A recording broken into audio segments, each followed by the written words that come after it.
Hello students, we have already started the third chapter, that is acids, bases and salts, and in the previous class we have already learnt about the acids, its various classifications, its preparations and the physical and chemical properties of acids, right? Today we will start with the second portion, that is the bases. Today's topic is the bases. We will discuss this topic in detail today. So, bases are the substances which give oxide ions or hydroxide ions in aqueous solution.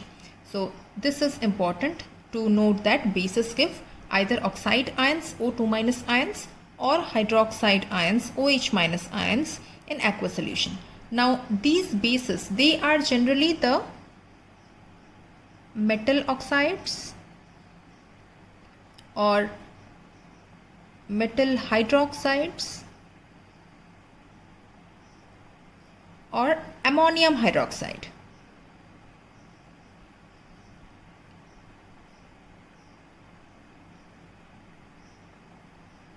So these substances, they act as the bases because they are metal oxides, metal hydroxides or the ammonium hydroxides. They act as the bases because they react with the acids, means when they react with the H plus ions or the H3O plus ions, that is when these metal oxides or metal hydroxides or ammonium hydroxides, they react with the hydrogen ion or hydronium ions of the acids, they form salt and water.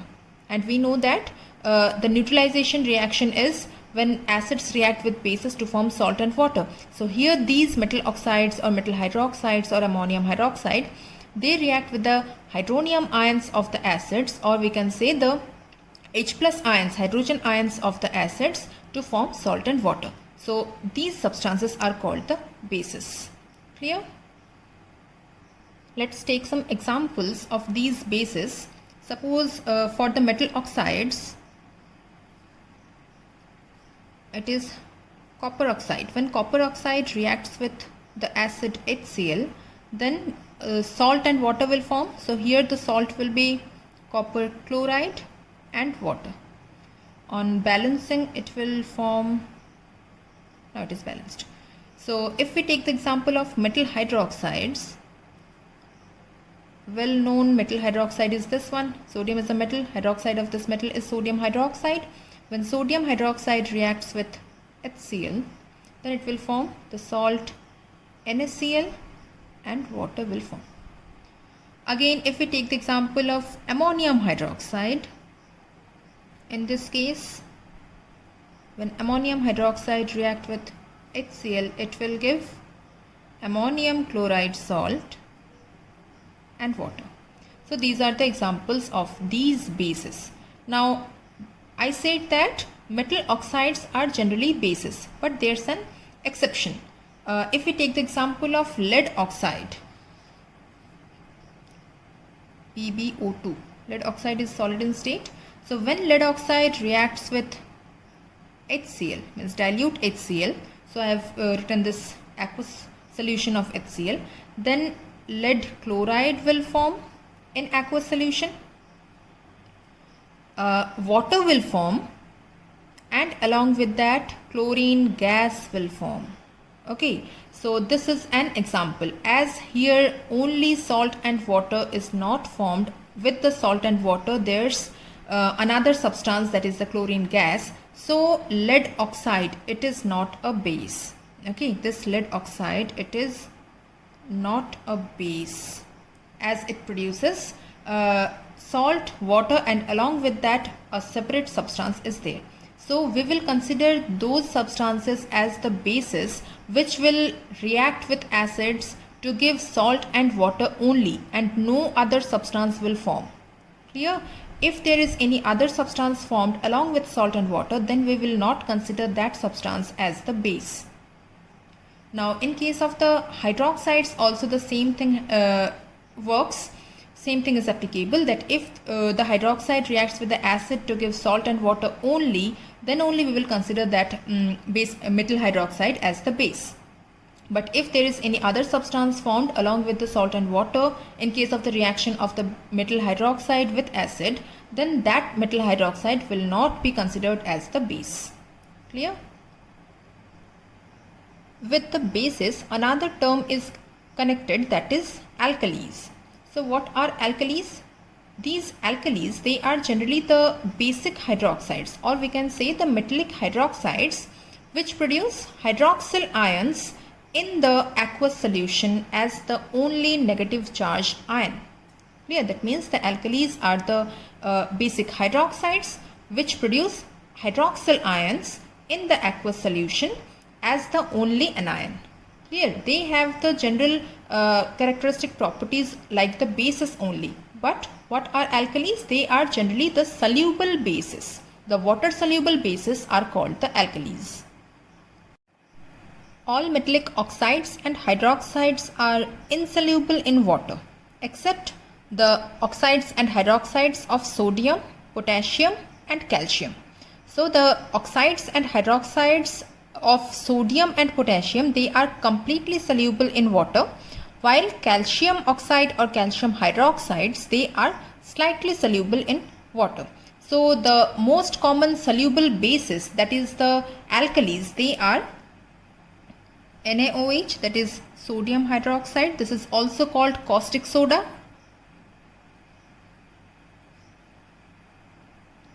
KOH, potassium hydroxide. This is called caustic potash.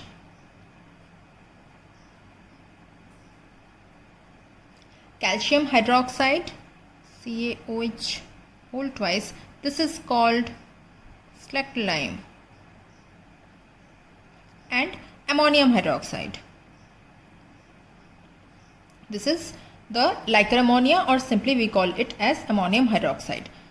So these are the soluble bases, or we can say that these are the alkalis. Now all alkalis are bases, but all bases are not alkalis. Why is this so? As I said that alkalis are the soluble bases. So those bases which are not soluble in water, they are not the alkalis. So we can say that all alkalis are bases, but all bases are not alkalis.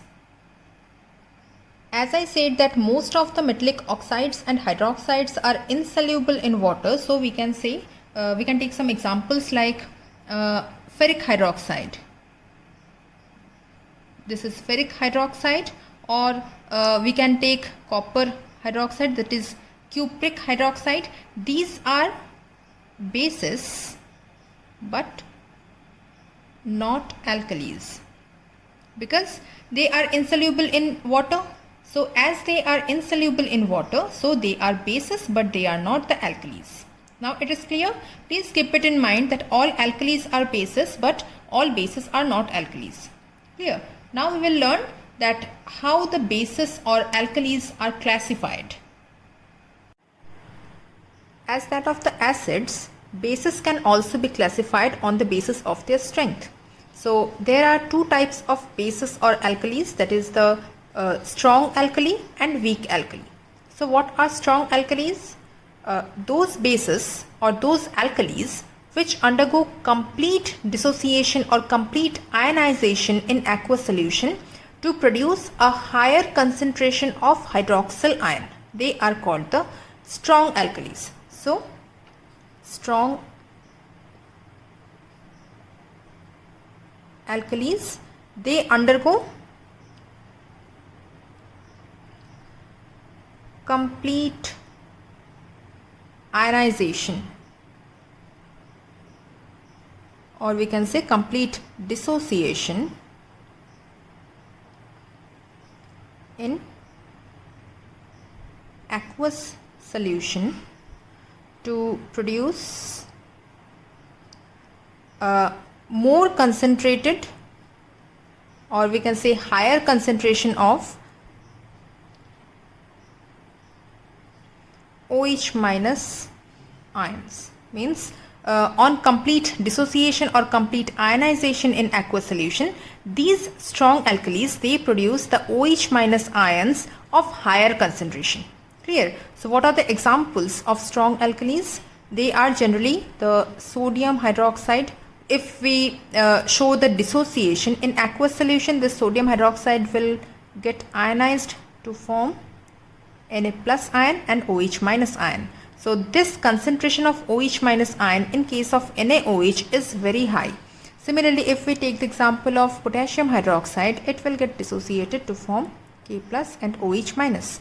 That means potassium ion is formed and OH minus ion, that is the hydroxyl ion, is formed where the concentration of OH minus ion is very high. Similarly, in case of the weak alkalis, this ionization or dissociation process is not complete. It is partial dissociation, or we can say incomplete dissociation of these alkalis or the bases in aqueous solution, which produce the OH minus ions of low concentration. Clear? So the substances which undergo incomplete dissociation in aqueous solution to give the OH minus ions, that is the hydroxyl ions of low concentrations, are ammonium hydroxide. Ammonium hydroxide, when undergoes the dissociation, it produces ammonium ion and hydroxyl ion. Here this OH minus ion which is produced is of low concentration. Again, as I said, that all metal oxides or metal hydroxides are generally insoluble except the sodium and potassium, and calcium oxide or calcium hydroxides are generally slightly soluble in aqueous solution in water. So calcium hydroxide also forms a weak alkali. So on dissociation, this will give Ca2 plus ion and this OH minus ion. So on balancing, it will be like this. So this again, here also this hydroxyl ion is of low concentration. So these are the examples of the weak alkalis. Clear? Another classification of the bases can be explained on the basis of their acidity. Let me show you. Acidity of the bases means the number of hydroxyl ions that a base can produce in aqueous solution is the acidity of the base. That means the number of hydroxyl ions which can be produced per molecule of the base in aqueous solution. For example, NaOH, sodium hydroxide, it produces Na plus ion and OH minus ion. So one molecule of sodium hydroxide will produce a single OH minus ion, single hydroxyl ion in aqueous solution. So its acidity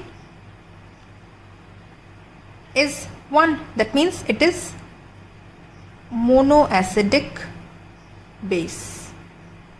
Similarly, if we say calcium hydroxide, CaOH whole twice, on dissociation it will produce Ca2 plus and 2 OH minus. So here 2 OH minus, 2 molecules of 2 parts of hydroxyl ions are produced per molecule of calcium hydroxide base. That's why the acidity of this calcium hydroxide is 2 here. That means it is diacidic base. Similarly, if a substance, if a base like aluminium hydroxide, AlOH whole thrice, it will give Al3 plus ion and 3 OH minus ions will be produced. So here its acidity will be 3. That means triacidic base. Clear? So acidity of the bases are simply the number of hydroxyl ions produced per molecule of the bases in aqueous solution gives the acidity of the bases. Clear? So if the acidity is 1, that means if the base produce only 1 hydroxyl ion, it will be the monoacidic base. If the base produce 2 moles of OH minus ions, that means it is the diacidic base. If the base produces 3 hydroxyl ions per molecule of that base, then it will be called the triacidic base. Is it clear? Now we will discuss the preparation of bases. See, we have already learned that bases are the metallic oxides or metallic hydroxides. So the simplest method of preparation of the bases are simply, we can say that the oxidation of the metals. So if the metals gets oxidized, they will form the oxides of the metals, and that is the base. So when metals react with the oxygen, then the oxide of the metal is formed, and that is the base. So here sodium reacts with oxygen to form the sodium oxide, that is the base. Here again magnesium reacts with oxygen to form magnesium oxide, that is another base here. Now if we want to form the hydroxides of the metals, then we need to react the reactive metals with water. So next point is the reaction of metals with water. So if we if calcium reacts with water, then calcium hydroxide is formed, and what along with that hydrogen gas is liberated. Clear? Next, on balancing, this will turn to like this. If sodium or potassium, if potassium reacts with water, then potassium hydroxide will form and hydrogen gas will be liberated. Now this is a vigorous reaction. When sodium or potassium, they react with water, they form the hydroxide of potassium or sodium, and along with that hydrogen gas is liberated. But this reaction is this reaction is so vigorous that it can catch fire. Clear? So sodium and potassium, they react with water vigorously to form their hydroxide and hydrogen gas. It will also on balancing, it will turn like this. Okay. Next type, how can we prepare the bases? Simply we can say that by the action of water on soluble metallic oxides.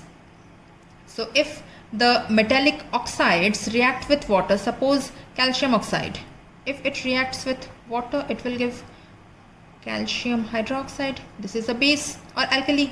Similarly, if sodium oxide, it reacts with water, then again sodium hydroxide will form NaOH. This is a soluble base, that is alkali.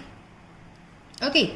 Another type that we can prepare the bases is the double decomposition.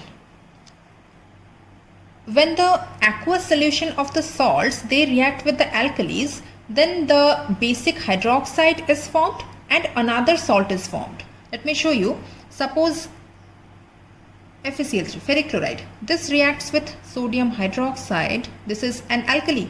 So salt solution, when reacts with the alkali, then a basic hydroxide will form. So here the basic hydroxide will be the ferric hydroxide. This will be precipitated and normal salt will form. Here sodium and chlorine are left, so NaCl will form. Okay, as we know that double decomposition reaction are of two types. One is the precipitation reaction, another is the neutralization reaction. So here it is the precipitation reaction. Okay, similarly if we say that copper sulfate, it is a salt. So aqueous solution of copper sulfate, when reacts with another alkali, then what will happen? Copper hydroxide will form. Again it will be precipitated, and another salt, the salt left over here is Na2SO4 sodium sulfate. Clear? So these are not balanced. If we want to balance it,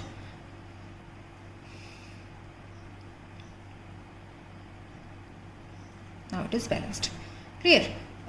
Some other methods are also there for the preparation of bases, like if the oxygen means if we oxide the metals sulfides, then also we will get some other metallic oxide and sulfur dioxide. Like if zinc sulfide, ZnS, it reacts with oxygen, then the oxidized product will be zinc oxide, and along with that sulfur dioxide will form. Similarly, if lead sulfide reacts with oxygen, then the metallic oxide will form, and along with that sulfur dioxide gas will be liberated. Okay, these are the gases. So on balancing, these will form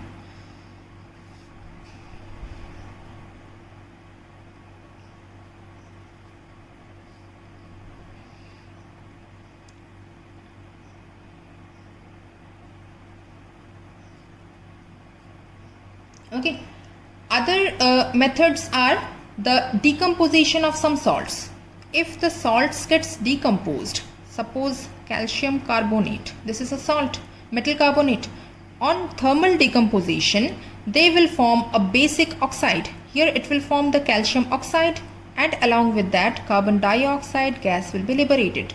Similarly, if copper carbonate, it undergoes thermal decomposition, then copper oxide will form and carbon dioxide gas will be liberated.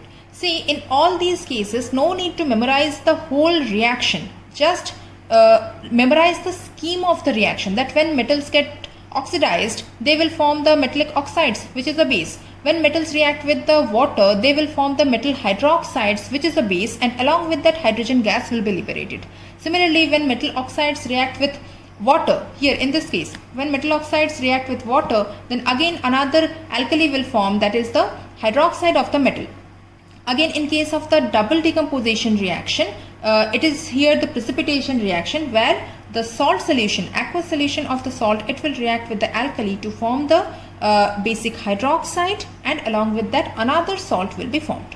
Similarly, in the other case, when the metal sulfides, they react with oxygen, they get oxidized to form the metallic oxide, and sulfur dioxide gas is liberated. So you need to memorize these schemes, that which substance is reacting with the other to give the separate products. Just remember the schemes, then only you can form the products. Okay. Another method is by the thermal decomposition of metal nitrates. Here, if calcium nitrate undergoes thermal decomposition, then calcium oxide will form, nitrogen dioxide will form, and oxygen gas will be liberated. Clear? If zinc nitrate undergoes the thermal decomposition, then similar way zinc oxide will form, nitrogen dioxide will form, and oxygen gas will be formed. Then you need to balance the reactions. So here it will form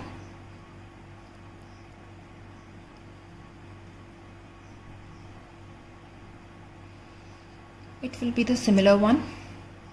Okay, now balanced. So in case of the formation of normal bases, we can do it like this. But in case of the formation of ammonium hydroxide, simply we can make it by dissolving ammonia in water. Ammonia is easily soluble in water. So if we want to form ammonium hydroxide, then we need to dissolve ammonia in water to give ammonium hydroxide, which is a weak alkali. Clear? So these are the methods of preparation of the bases. You need to remember the schemes of the reaction, because from these reactions only you will get the questions. Clear? Now we will discuss the physical and chemical properties of the bases or alkalis. And let's start with the physical properties of the bases first. Here we know that bases are simply bitter in taste. Okay, they have a sharp or bitter taste. They have a slippery or soapy touch. Clear? If we touch the NaOH bead or KOH bead, then you will feel that they are slippery or they have the soapy touch. Again, they are the strong electrolytes. If we dissolve the bases, the soluble bases, or we can say the aqueous solution of the bases, they are the strong electrolytes. Okay, bases are slightly corrosive in nature.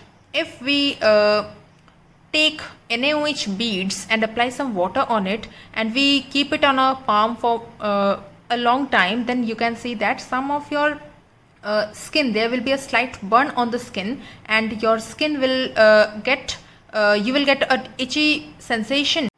And if a concentrated base reaches our eyes, then it may cause some permanent damage to our eyes. So though bases are slightly corrosive in nature, but a very strong concentration of the bases may harm us. Okay. Now the next physical property is the change of color of the indicators. In case of the acids also, we have seen some of the indicators, they show some change of colors. So these indicators, as they show the color change in both the mediums, so they are called the acid base indicators. I'll discuss this later about the indicators. So let's first see that how the bases change the color of the indicators. In case of the litmus, in the basic medium, the red litmus turn to blue. So red to blue is the color change in case of litmus. That means red litmus paper will turn to blue in the basic medium, or red litmus solution will turn to blue in the basic medium. In case of the methyl orange indicator, this methyl orange indicator, as I said, that this is originally orange in color. So in basic medium, this methyl orange will turn to yellow. So the color will be orange to yellow. Now in case of phenolphthalein, this is another synthetic indicator. This phenolphthalein shows a color change in the basic medium. That is, originally this solution is colorless. So in acidic medium it shows no color change, and in case of the basic medium it changes the color from colorless to pink. Okay, so these are the acid base indicators which show some color change in the two separate mediums. Now we will learn about the chemical properties. Chemical properties of any substance means how that substance shows different observations with different chemicals.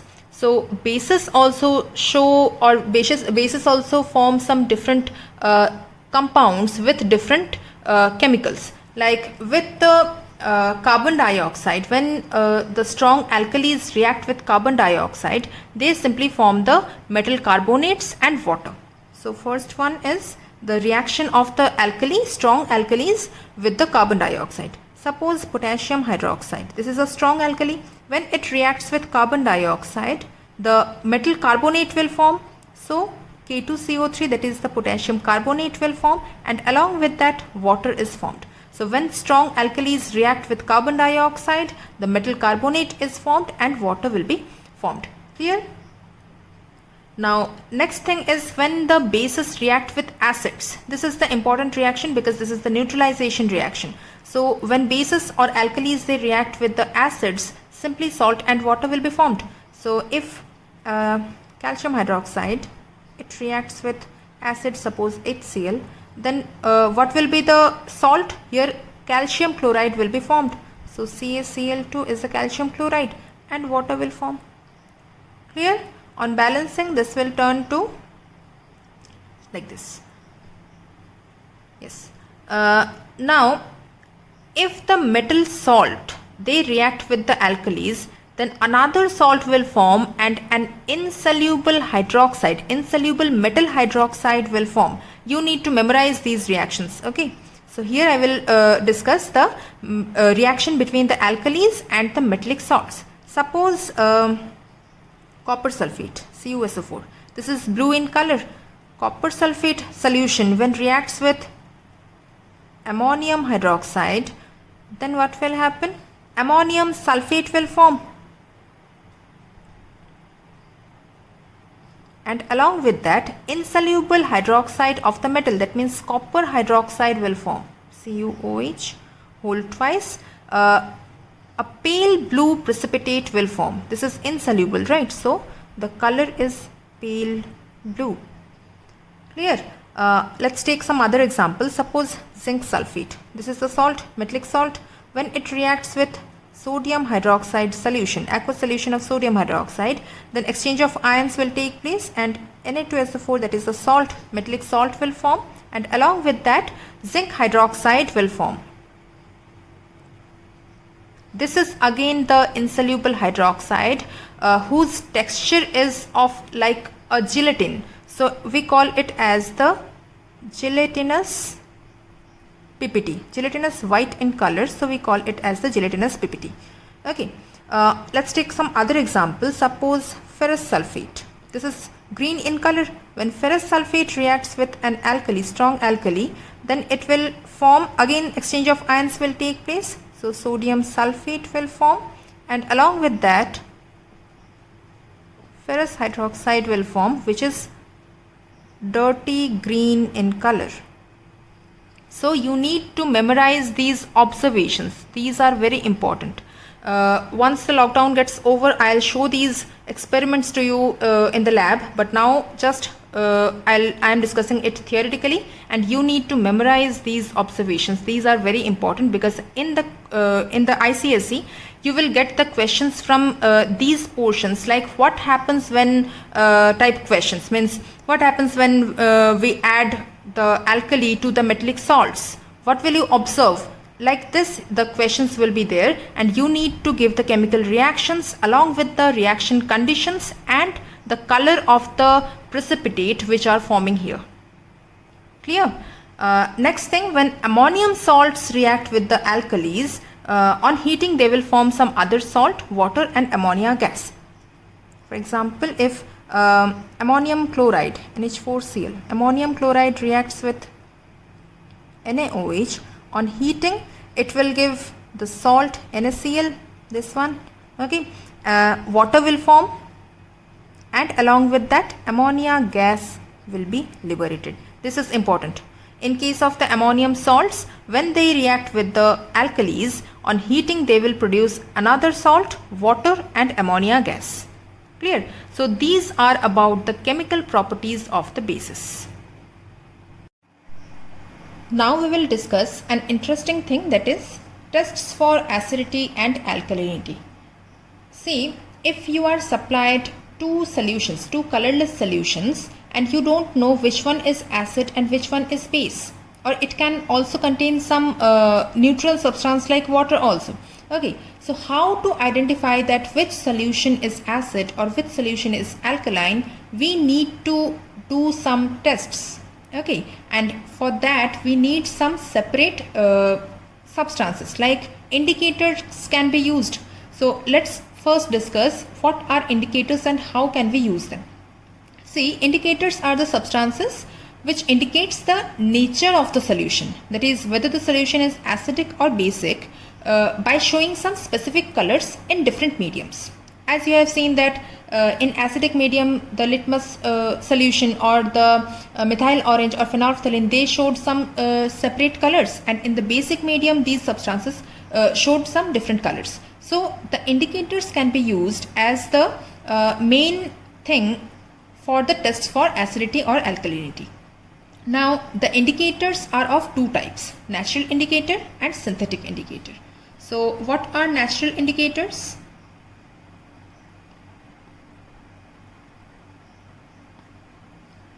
These are the substances which are prepared from the natural substances. For example, litmus. These litmus are prepared from the lichens. So litmus are of two types, blue litmus and red litmus. Okay, another thing, another indicator that can be used as the we can use for the tests for acidity or alkalinity, and they are the natural indicators like turmeric. You have seen that if some food material falls on our clothes and we put some soap on it, then that turmeric, that stain of the turmeric, it turns to red when we apply some soap on it. So turmeric acts as the indicator. So it is originally yellow in color, but when we apply some soap on this yellow colored turmeric, it will turn red. So it also acts as the indicator. It shows the color change in the basic medium, but in acidic medium it has no color change. Okay. Some other indicators, natural indicators are also there, like red cabbage. Red cabbage can also be used as the indicator. Again, another special type of natural indicator is there, that is onion. It is generally called as the olfactory indicator. Now what does this mean? These olfactory indicators are those indicators which can be detected by their smell. Okay, so in case of onion, it has a strong smell, pungent smell, right? So this strong smell can be minimized by applying some base. In acidic medium, that smell doesn't go off, but if we apply some soap on it, that is base on it, then this smell goes off. Okay, so onions are the olfactory indicators, and we call it as the natural indicator also. Next thing is the synthetic indicators. These indicators are synthesized in the industries. Okay, so these are basically the phenolphthalein indicator or methyl orange. Okay, these are generally the organic compounds and they are synthesized in the industries. Okay, so as they are chemically prepared somewhere, so they are called the synthetic indicators. Am I clear? So these indicators, they show some specific colors in the two separate mediums, and by using them we can easily test whether the solution is acidic in nature or basic in nature. Clear? So these are used as the we can use them as the indicators to show the separate nature of the two substances, that is acids and bases. Another thing is the universal indicator.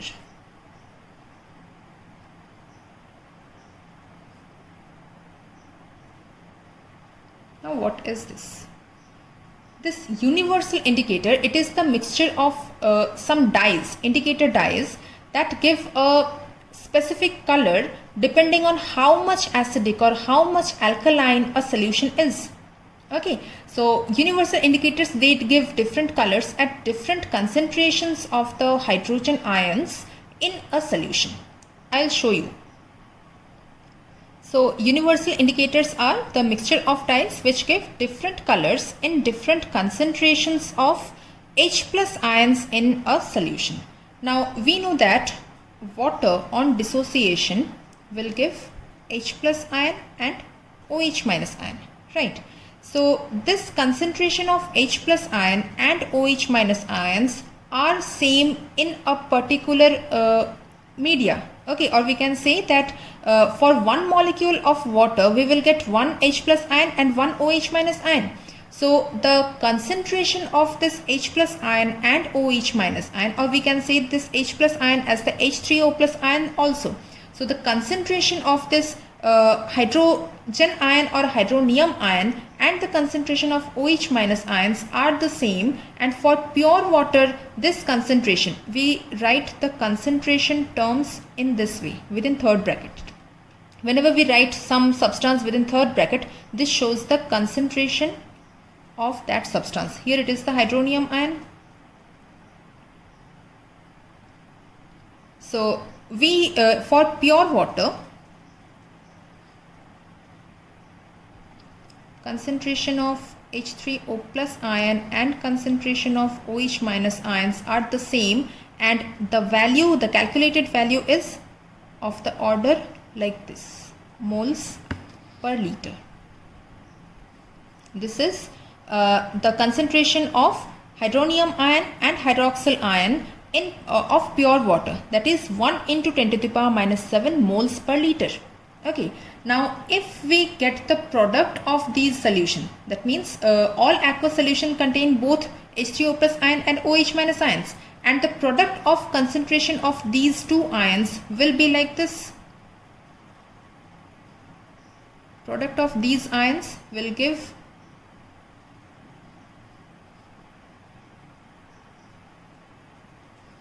that is 1 into 10 to the power minus 14 mole square liter minus 2 at normal room temperature, that is at 25 degrees Celsius. This is called the ionic product of water, that is Kw. You will learn about all these in detail in higher classes, but till now just get the values that for the concentration of H3O plus ion in of the pure water, the value is like this, 1 into 10 to the power minus 7 moles per liter. The concentration of OH minus ion for pure water is also the same, that is 1 into 10 to the power minus 7 moles per liter. Now the ionic product of water, that is the product of concentration of hydroxyl ion and hydronium ion, is 1 into 10 to the power minus 14 mole square liter minus 2, liter to the power minus 2, and this is called the ionic product of water, that is Kw. Okay, on adding acid to water, the concentration of this H plus ion increases. Right, when we add water to acid, but that is on dilution, this concentration of H3O plus ion increases, that is acidic nature increases. Okay, and with increase in the acidic nature, this OH minus ion, the concentration of this OH minus ion will decrease. So we can say that the Kw, the ionic product of water, that is Kw value, it will remain same, and if an alkali is added, then we can say that the concentration of OH minus ion will increase and concentration of H3O plus ion will decrease, and thus again we can say that the Kw value will remain the same. So the nature of the solution depends upon the concentration of this hydronium ion. That is, if we want to get the acidic nature or the alkalinity, we can just get it by the concentration of this H3O plus ion. Clear? Now in detail if we study, we will get another term, that is the pH of solution. Let me show you. The pH is written in this way. P is in small and then capital H. So this P stands for the potence.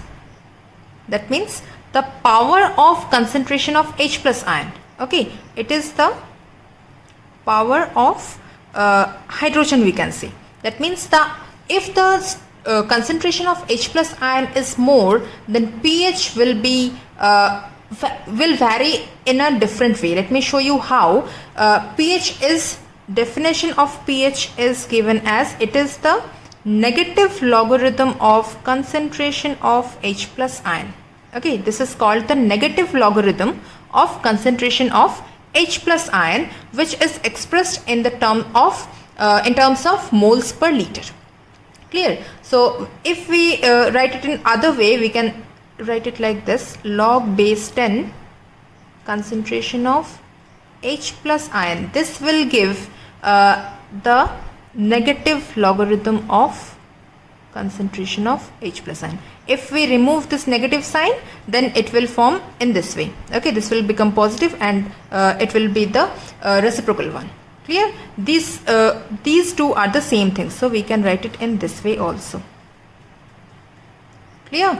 Now if a solution of concentration, means if the solution of H plus ion of concentration equal to 10 to the power minus 12 moles per liter, then the pH will be 12. That means if we say that, for example, if concentration of H plus ion is 10 to the power minus 12 moles per liter, then we can say that pH is equal to log base 10 1 by concentration of H plus ion. That means this will be log base 10 to the power minus 12. Okay, so this will give the value that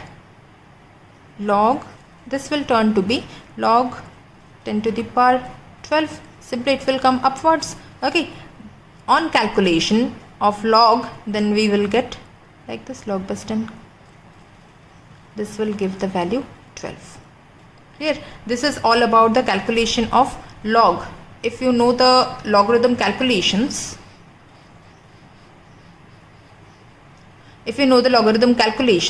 then you will know that how these calculations are done. So if the pH, if the concentration of H plus ion is of the order 10 to the power minus 12 moles per liter, then pH will be of this order. This is the formula for pH. Now if we put the value in this way, then log inverse of this, reciprocal of this 10 to the power minus 12 will be like this.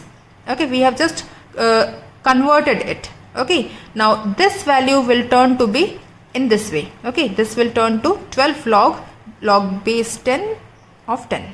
Okay, and this will give the value 12. Log base 10 of 10, it is equal to 1. Okay, this value is equal to 1.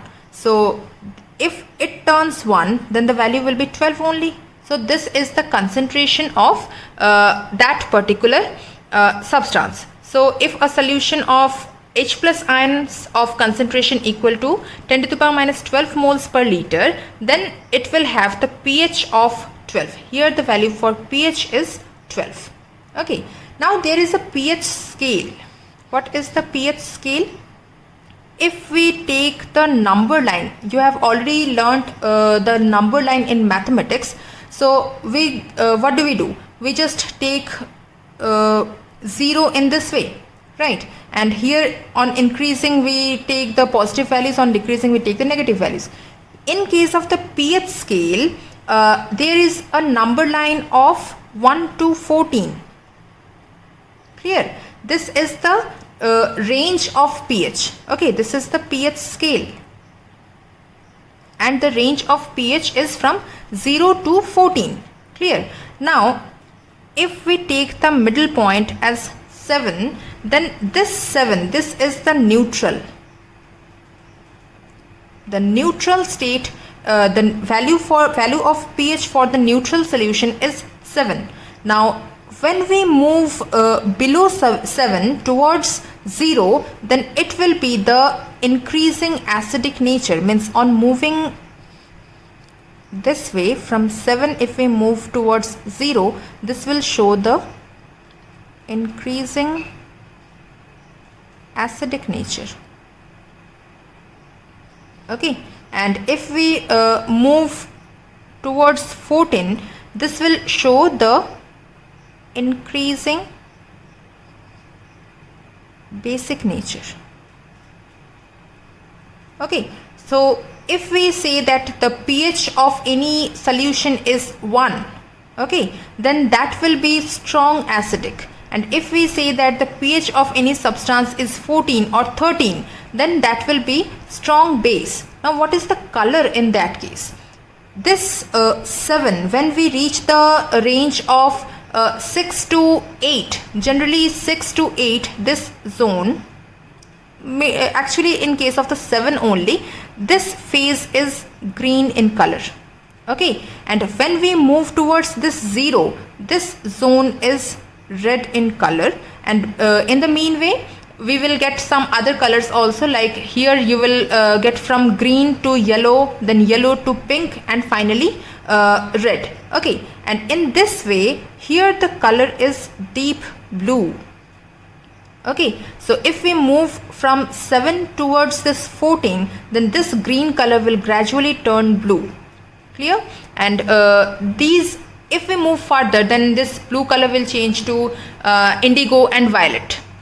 Clear? So these are the basic change, change of the pH, and we can get the separate, we can use this as the universal indicator, because this pH scale, it shows the color change for both the acids and bases, right? If we add the pH strip to a substance which is acidic in nature, in that case we will get some reddish color or orange color or pink color or yellow color. That will show the general acidic nature of that solution. And if the pH strip, it gives the color of green or blue or indigo or violet, then that case we will get that that particular substance is basic in nature. Okay, so this is all about the pH scale. Clear? And this pH scale is used as the universal indicator, which gives different colors at different concentration of hydrogen ions in a solution. Clear? So this was all about the indicators, that is the natural indicator, synthetic indicator, and the universal indicator. Now it is clear that how the acids and bases are identified using some indicators. Clear?